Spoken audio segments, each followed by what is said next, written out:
Hi, I'm Kevin Hatley and welcome to Kevin Hatley Photography.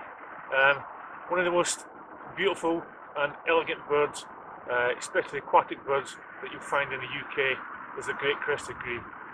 So much so that back in the 18th century the plumage of the birds was adorned on the hats and the undergarments of the ladies of the 18th century, and they were pretty much persecuted. But they are absolutely beautiful birds. And what I want to do in this video is share with you my experience of how I go about photographing them. What we'll do is we'll look at how to identify the Great Crested Grebe, we'll look at its habitat, where you're likely to find them, how to find them.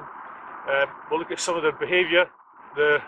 This time of the year, early spring, they are at their peak with their plumage, and they just start to pair up and get ready to start breeding. So we'll look at the behaviour, and then finally my approach at how I go about photographing Great Crested Grebes, and then I'll share with you some of my favourite images. So let's go. Okay, firstly I apologise if you hear any car noise. This lake bordered on either side by heavy traffic, so I'll just crack on. Okay, what I want to do now is talk about how do we identify the Great Crested Grebe. As I said previously, it's a beautiful, elegant bird, quite unique. It's the largest grebe in Europe. The male and female are very, very, very similar. There's some subtle differences which I'll cover later. But in general, Great Crested Grebe is a mixture of mottled blacks and browns on its back and on its sides and on the back of the neck. The front of the neck, on the chest and the underside of the bird is mainly white and grey in colour. Differences really come when we look at the head. Now, the head is very unique for the Great Crested Grebe.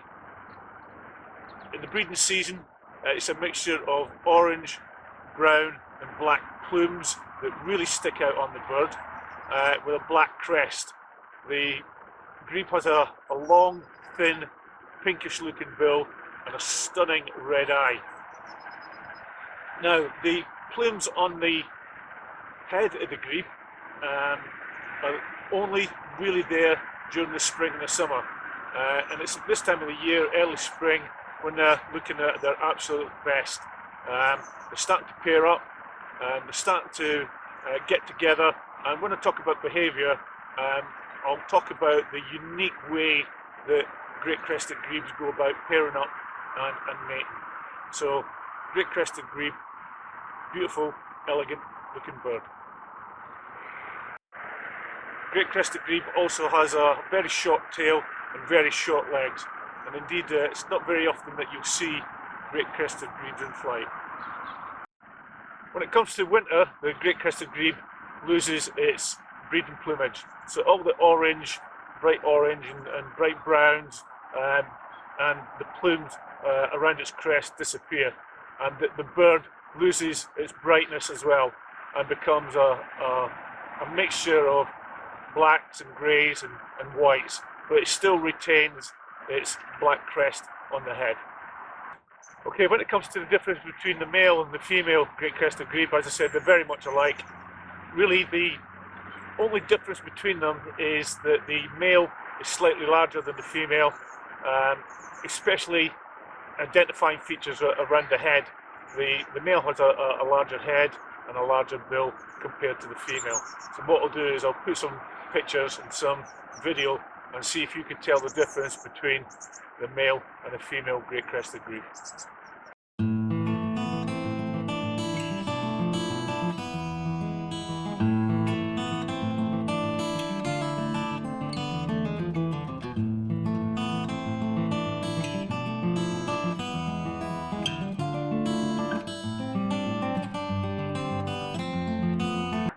That's the main points of how to identify a Great Crested Grebe. The other way to identify them is to recognise the call. Great Crested Grebes have two main calls. They have a contact call, which I won't play you now.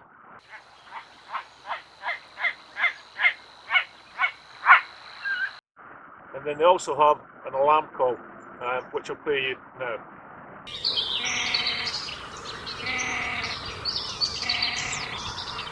One other important factor about the contact call of the Great Crested Grebe and why it's important to know it. It's the initiation of how the grebes get together to start their mating rituals.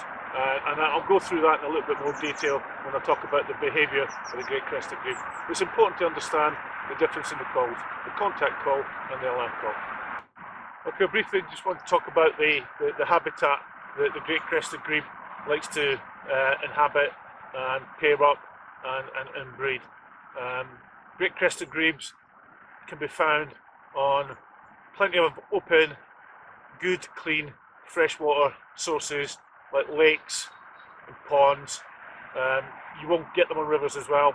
And in the winter they tend to move out to the coast. But the most important part of the place that you're going to find them is it has to have a good supply of fish, which is the main source of its diet. And when we look at the diet of the Great Crested Grebe, you're looking at things like, as I said, it eats mainly fish. And what we'll do is I'll show you this clip here now of Great Crested Grebe fishing.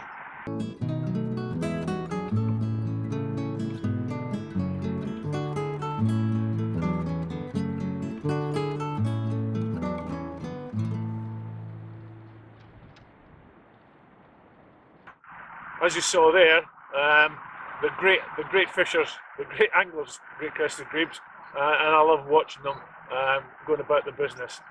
In addition to fish, they'll also eat invertebrates, amphibians, and they will also eat insects as well. Okay, now we're going to have a look at the Great Crested Grebes behaviour. Great Crested Grebes have got a very unique mating ritual. It's commonly known as the weed dance, and what I'll do is I'll explain that to you. It consists of 5 parts. Firstly, the meet and greet, followed by head shaking, followed by the weed dance, nest building, and then finally copulation. Those are the 5 parts that make up the weed dance. So what I'll do is I'll go through each of them. Firstly, we have the meeting and greeting. That's initiated by a contact call from one of the pair of birds, and what they'll do is they will mutually contact one another. They will then meet up, and then they'll start grooming and preening themselves, preparing themselves for the next stage. Next stage is head shaking, and that begins when both the grebes meet each other. They stand proudly in the water. They'll face each other, and then they'll shake their heads and bills, and they'll bob their heads up and down. Following the head shaking, the next stage is the weed dance itself, and that will begin with both the grebes diving under the water together.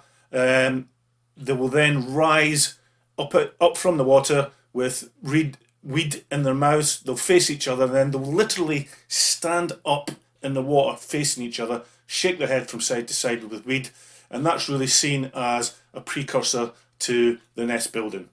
Following the weed dance, what will happen then is that the grebes will then start nest building. They'll build their nest using weeds, reeds, sticks, and any bits of vegetation that they can find.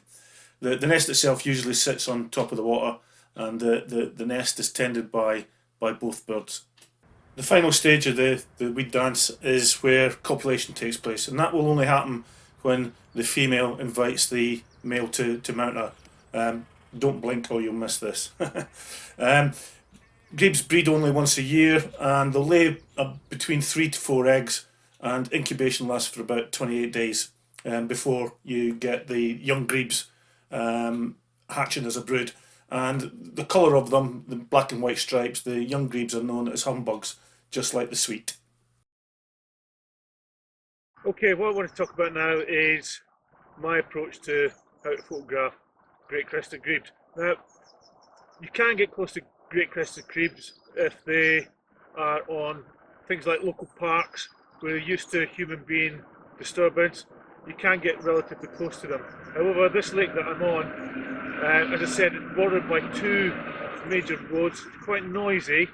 There are lots of fishermen on these lakes here as well, but I come to this lake quite a lot, and throughout this winter there's been 1 grebe on it, and then about a week ago when I turned up I found that there's 2 of them here. So the best thing to do is, first of all, is to set your stall out. Don't go chasing them up and down the water. you've got no chance. They can be quite skittish. So pick a spot, preferably with the sun behind you. Sit down, wait. Conceal yourself if you can. Doesn't take a lot. I just have a scrim net which I put over myself and the camera. Tuck myself in, stay still, keep quiet, and let the birds come to you. Okay, what I want to do now is I want to talk you through how I got this photograph. This is probably, I consider one of my favourite photographs that I've ever taken, actually. But this is my best Great Crested Grebe picture, and I'll just talk you through my approach to how I go about photographing Great Crested Grebes. First thing to do is to focus on the eye. Great Crested Grebes, as I said in the description, got an absolutely stunning red eye, and that needs to be the focus of your attention, is the eye of the bird itself. Always consider the background as well. Grebes live in quite a cluttery type environment in reed beds, so you need to be careful about the background that you're shooting against, and they're quite well camouflaged as well. So ideally, in this case here, I've caught this bird as it's approaching a reed bed, but I've got good separation between the bird and the background to get a good clear background in the image. Then finally, doesn't matter what bird really you're photographing. It's a golden rule is always to try and shoot at eye level, and to shoot at eye level for Great Crested Grebes means you're going to have to get down on the ground to get that shot. So focus on the eye, think about the background, and then shoot at eye level. Finally, with regards to the picture, I'll just briefly talk about my settings. Settings for this picture were 1/1000th of a second, aperture f8, ISO 500, and it was shot at 500mm. Grebes are constantly on the move all the time, so you need to be careful with your shutter speed. You'll very rarely get them sat perfectly still, so you need to at least remember the reciprocal rule. So minimum shutter speed is equal to the focal length of your camera or your setup. So if you're shooting with a 500mm lens, then your minimum shutter speed needs to be 500mm. Okay, what I'd like to do now is just share with you some of my favourite images that I've taken of the Great Crested Grebe. I hope you enjoy them.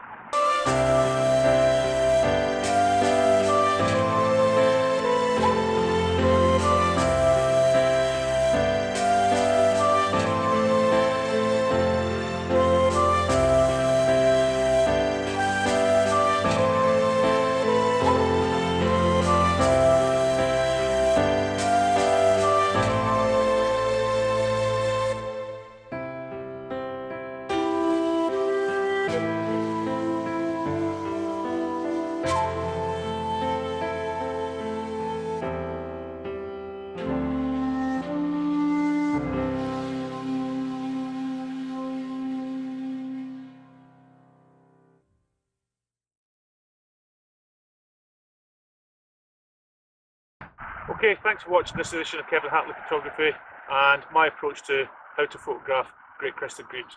I hope you've enjoyed it as much as I have filmed it. They're absolutely beautiful birds, I'm sure you'll agree from the video and some of the images that you've seen in this video. All I would ask is that if you like the video, could I ask you to hit the like button.